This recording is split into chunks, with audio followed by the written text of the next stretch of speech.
My name is Sipho Eric Ndlovu, and I am a poet. I have been a poet now for majority of my life, definitely just over half my life. And that's me having been a poet, writing, practicing, and then performing as well, and exploring my voice and its potential impact and who it resonates with and how it resonates and reverberates around rooms as well.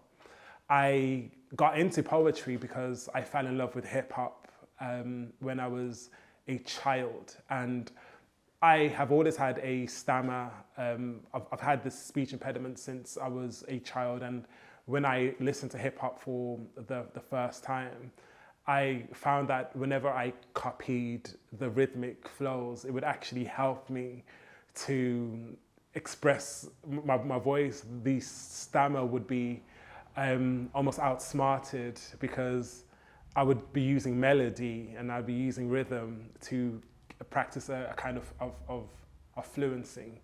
And I actually started writing poetry to say thank you to hip hop because I became a hip hop nerd, and I would research it, and finding out that rap is an acronym standing for rhythm and poetry. And so I said, I'll write poetry and make it rhythmic because that's just who I am. So yeah, that's why I'm a poet, and that's how I started. The people I've been inspired by have definitely been the voice artists. So yeah, if we're talking hip hop and old school hip hop, it's groups like A Tribe Called Quest with Q-Tip, Five Dog. It's Nas. It's Common as well from Chicago. It's Queen Latifah. It's Lauryn Hill. There's so many great artists that I would just hear the way that they would profess their inner thoughts, but doing it in such a humble and relatable way, just to show that genius can come from your area, it can come from your ends. And this is what I was all about. And then when I started to really explore literature more and more, the works of James Baldwin and Bell Hooks and Audre Lorde and Nina Simone, and all of her musical ability, and then of course other authors like Toni Morrison as well, that I would, I just had them all around me. So I've definitely been inspired by many of these legendary voices that really spoke power into me. And then when I, came to Birmingham, and I discovered, found that there are legends amongst me and that are my peers and my colleagues, and some of them are younger than me, some of them are older than me, but there are some legendary voices who have created some amazing works and continue to do so. So shout out to the Birmingham poets and musicians and writers, for you are loved and appreciated. Birmingham's poetry scene is definitely one that you keep coming back to. Whatever day you've had, whatever else has happened, as a performer that you are going to crawl back there. And sometimes it can feel that way as well, because you are just allowed and able to be yourself, and you're held in that vulnerable space because everybody is sharing just as much. The Birmingham poetry scene means everything to me. It's such a special gem, and there's many of them as well. But everybody is such an individual and so unique. You will never hear a similar story. The Birmingham poetry scene is just everything.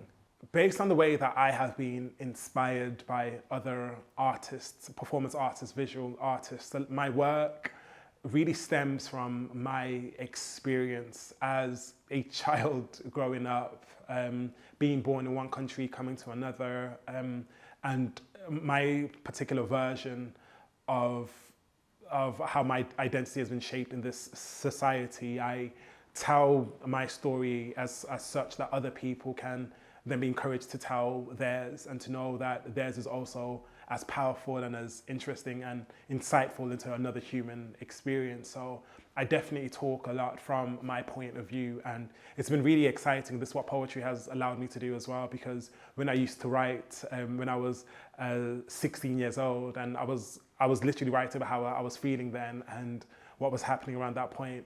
And over 15 years now, I've been able to continue this practice, this form of meditation. And now that my life has changed, I'm still able to not only document it, but also process it through the means of writing poetry.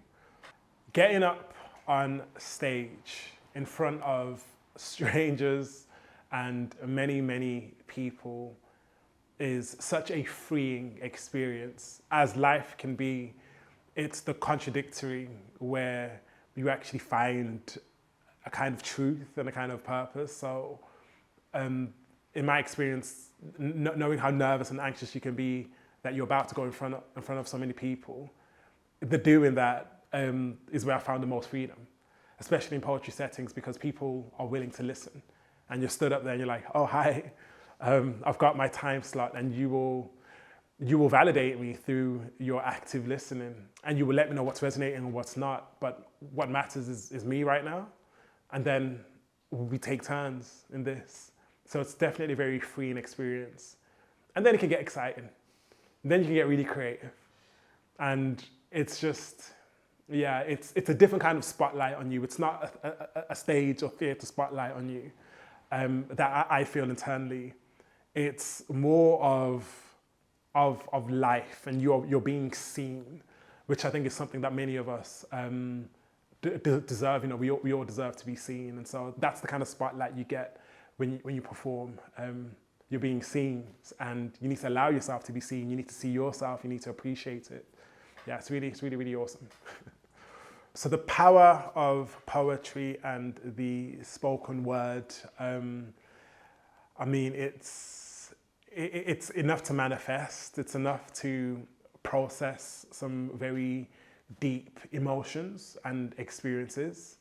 It's enough to be exclaimed, and what you are exclaiming is who you are, and people are listening to you.